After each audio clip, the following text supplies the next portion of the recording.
In 2005, YouTube launched as a website, but was eventually bought out by Google over a year and a half later. I don't think anyone expected that it would grow as large as it did. Well, maybe Google did, since they spent $1.5 billion to acquire it. But I don't believe anyone imagined how important it would be for the individual creator. YouTube has become a place where the average person can find their voice, where they can share their art, ideas, and creations with the world. Before the internet, it was difficult for a person to showcase their work, unless they had an agent or were content with a small local audience. But today, the entire world is connected via the internet, and the individual artist has more opportunity now than ever before. Yet we are seeing an alarming increase in unjust copyright claims for YouTubers and their videos. Despite being within the legal parameters of fair use, many channels are being flagged for their work. Some creators are so afraid of being punished that they try and avoid any content that might receive a copyright claim, even though it's protected under fair use. That means reviews, reporting, teaching, and parodies. I know that this has been a hot topic on YouTube as of late. There are quite a few popular channels that have been affected by unfair copyright claims, and that's been receiving a lot of attention. A big channel that was hit was Channel Awesome, which is home to the Nostalgia Critic and his crew. He made a video recently voicing his concern about the current state of YouTube's automated copyright detection system, and how many YouTubers who make fair use content get caught in the crossfire. So that begs the question, where is the fair use? Is YouTube the bad guy in this situation? Who carries the blame here? When tension and emotions run high, it is easy to get carried away with our torches and pitchforks. We don't want a repeat of Kony 2012 now. Looks like our paycheck wasn't very invisible. That is what happens when we don't do our homework. So let's take a deep breath and start this off with a basic but important question. What is copyright? According to copyright.gov, it is, and I quote, a form of protection provided by the laws of the United States for original works of authorship, including literary, dramatic, musical, architectural, cartographic, choreographic?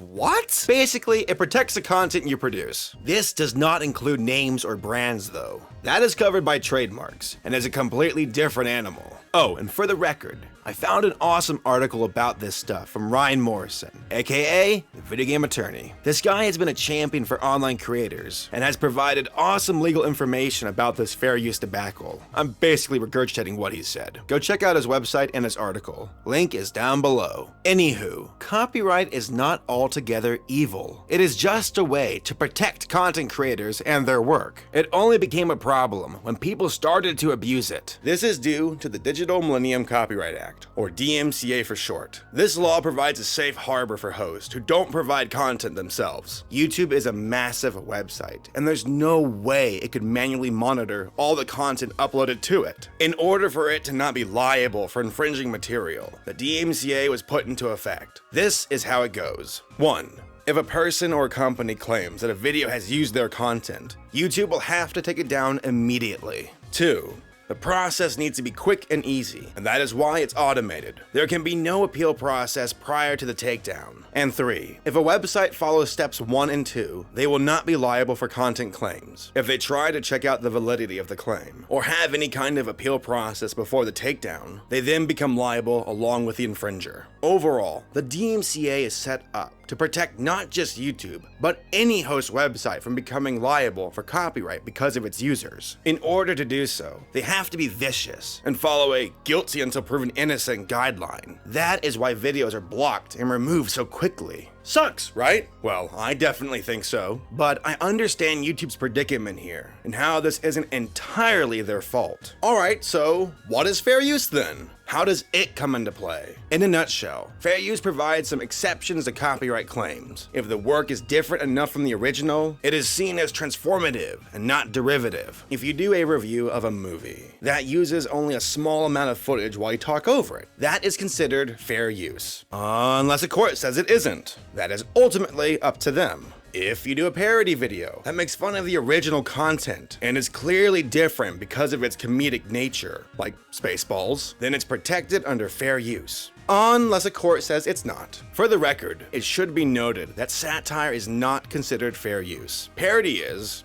Kind of. Once again, it depends on the case. Oh my god, fuck these laws! It should also be said that fair use is a defense. As in, if you want to fall back on it, you have to ultimately prove it in court. This is where things start to get really shitty for YouTubers, and is the heart of our conflict. How so, do you ask? Here's an example. I upload a movie review to my channel. It is fair use. The video is flagged because I used 5 seconds of trailer footage from the movie. The video is removed. I tried to appeal it via YouTube. They say, sorry, go talk to the company and tell them it's fair use or whatever. Basically, it's not YouTube's problem. I talk to the company. They say, you want to fight this? Huh. See you in court. I hope you have $100,000 for a lawyer. I then give up and cry myself to sleep. Because of this, many YouTubers have been facing unfair copyright claims and have no choice but to give up because the alternative is too expensive or too risky. Sometimes, YouTube will punish you if you receive too many claims, even if they aren't valid. You can no longer use custom thumbnails. You can no longer monetize your videos. You can no longer upload videos over 15 minutes long. Bullshit! What a way to scare content creators from making anything that has to do with fair use. There have been some big YouTubers who have been hit by these copyright claims and punished because of it. That is why we are starting to see a public outcry for change. Let's talk about a few who have been affected. The first that comes to mind is the nostalgia critic, the legend himself. He released a video earlier this year talking about how his channel lost the ability to monetize videos for 3 weeks. Why? Because Studio Ghibli flagged a review they did of My Neighbor Totoro. Despite being fair use, his channel received a strike and lost a lot of its perks. He was able to get the strike removed, but only after reaching out to the public and letting them know what was going on. He then made a video questioning the state of fair use on YouTube and started the Where's the Fair Use hashtag. A recent one was TeamFourStar. A channel with over 2 million subs disappeared recently because YouTube received too many multiple third-party claims of copyright infringement. Seriously, a channel with over 2 million subscribers was removed. Not even big YouTubers are safe here. I mean, they're back now, and it only took a day or two to fix, but some of their videos are still missing. Also, they lost a day's worth of ad revenue because their content was taken down. Even if this claim was a mistake, TeamFourStar suffers because of it, and YouTube just shrugs it off. Next, there's Alex from I Hate Everything. He made a movie review about Cool Cat Saves the Kids and had his video removed. Why? Because the director of the movie didn't like what he had to say about his precious film. So he abused the automated system on YouTube and filed a copyright claim, even though the video was under fair use. Alex was able to get the video back, but he had to go through the motions and put up with YouTube's shitty customer service. Oh, and he recently had another video flagged by a company called Merlin CDL TD. Alex did some investigation and discovered that these guys target popular videos and then claimed them. Yep.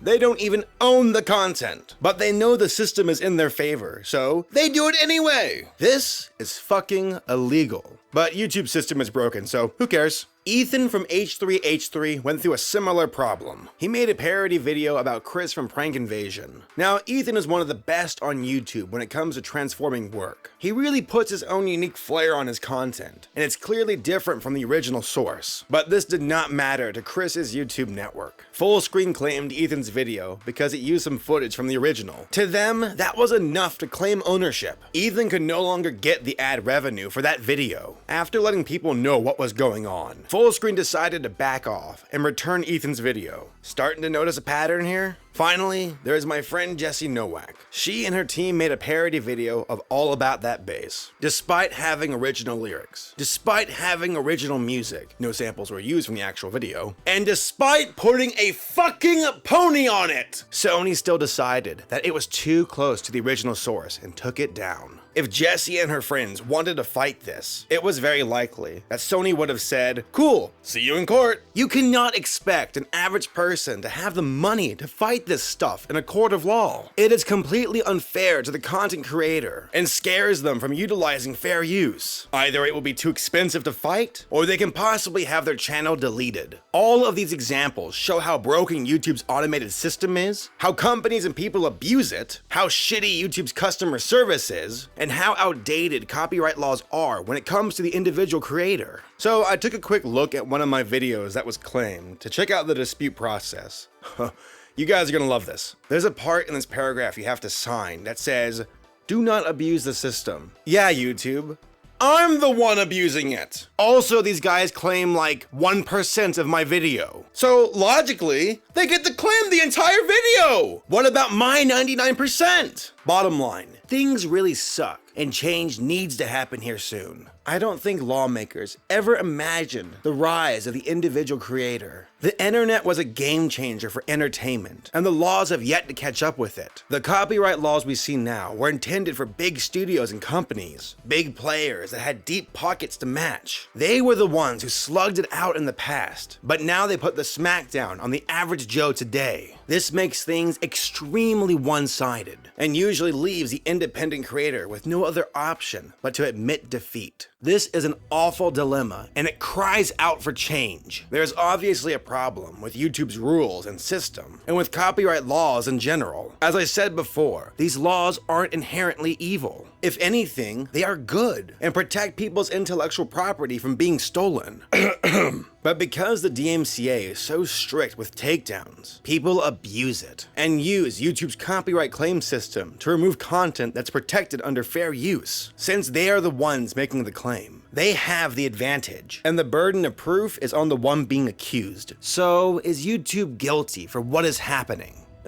Kind of. I don't like how aggressive they are with punishing channels and taking away perks. It seems to happen without warning and leaves most people screwed over. I also hate how difficult it is to get any answers from them. Yet, I would say that most of the blame is on copyright law itself. The DMCA needs to be revised so it can prevent people from abusing the system. A way to give online content creators a reasonable chance to defend themselves. This is such a complicated situation, and I don't know what will ultimately fix everything. What I do know is that we need to stand together. We need to voice our concern to YouTube and let them know how fed up we are with their system. Yes, they are a corporation and they follow the money. They might not give a damn about our complaints, but I think they know that this could catch fire if ignored and can become a huge problem. When the YouTube channels I mentioned earlier went public with their issues, results happened quickly and things went back to normal. That's because people got angry and the public became aware of how shitty things were. It grew on Reddit, it grew on Twitter, and it grew on YouTube. Because of that, those who made the claims backed off because they didn't want a bad public image. At the end of the day, it's best to not piss off your customers. Also, I recommend writing letters to your state senators and representatives. Give them a piece of your mind. Let them know that you are not happy, and if they want your vote, they better speak up. Yeah, it might fall on deaf ears, but you never know. Maybe one of them might take an interest and say something to Congress. It's worth a shot.